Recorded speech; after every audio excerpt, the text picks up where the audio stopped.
Hey everybody, it's me over range with a new video. So we're testing out the homemade Extendo mag. Right here I have a contract mag. This is 7 rounder. I have a metal form mag. It's a 10 rounder, and then we're gonna try out the 12 extension mag made by me. You can see it has a seam right there.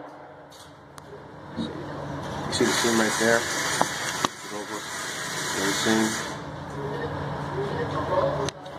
And I have the 12 rounds in there right now, so I'm just going to give it a try and see how well it functions.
Slide the lock back on this mag.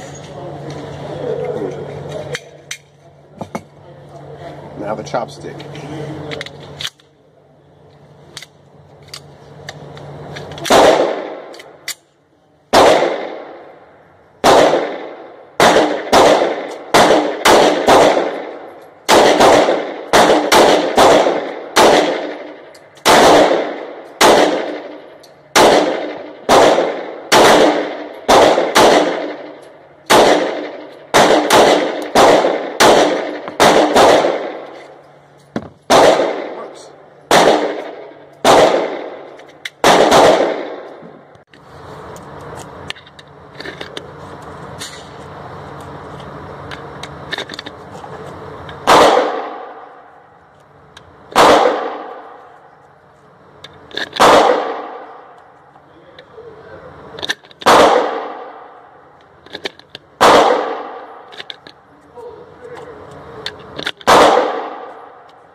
So back from the range, I'm happy to report that.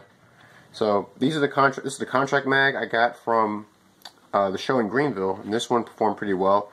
It does have different feed lips from that I see on some of the 1911s magazines that I use, but this one worked pretty well.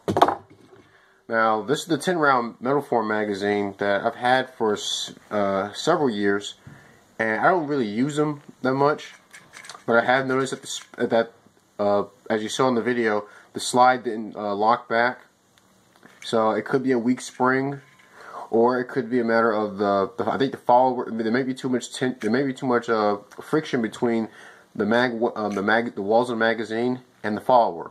So what I may try to do before I consider replacing the magazine spring is try to smooth out some of this side of the magazine follower.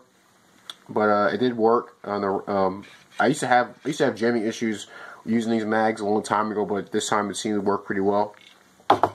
And of course, the Extendo, aka the chopstick, worked very well. I'm happy to report that this thing worked without any issue. I was able to shoot, I think, 4 full mags from this, and you see some of the welds are they're better than they looked before.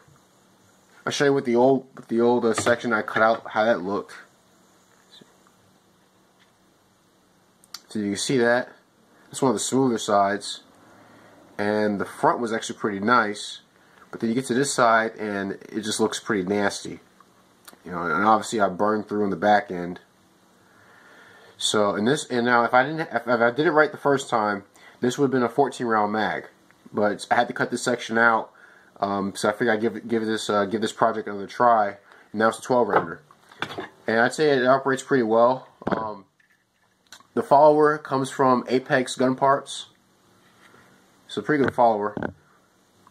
And the magazine spring I got from Brownells. It's a Chip McCormick 10-round magazine spring. Even though this thing is now a 12-rounder, the 10-round magazine spring worked pretty well. And like I said, this thing it fed the rounds well. I was shooting MagTech and tool ammo, so both brass and steel ammo. And this thing is I like it. It's pretty cool looking. I think I'm going to give this thing the chopstick.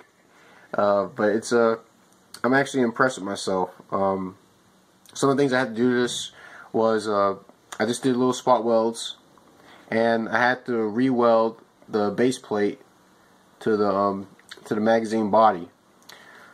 One issue I did have was trying to figure out what was the best way to orient the spring in relation to the follower, because I thought the follower was too big, but everything moves pretty smoothly.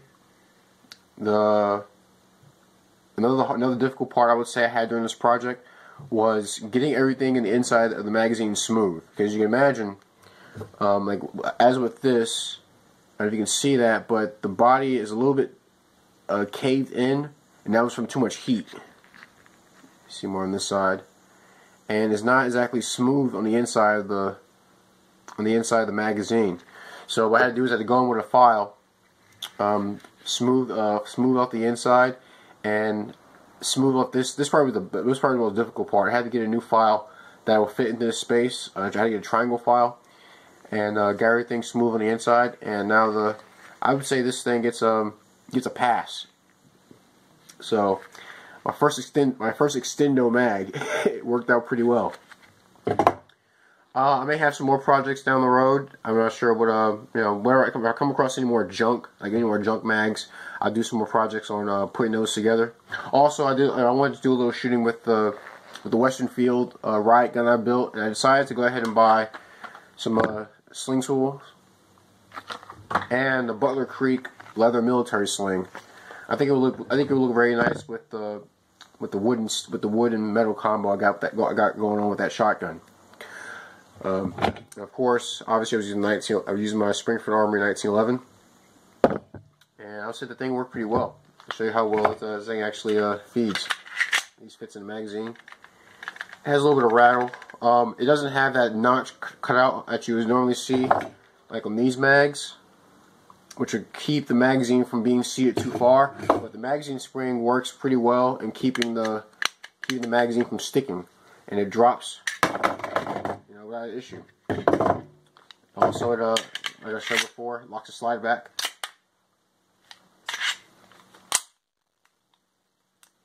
So this magazine functions pretty well. I'm excited to see what other projects I can get get into, dealing with amateur gunsmithing.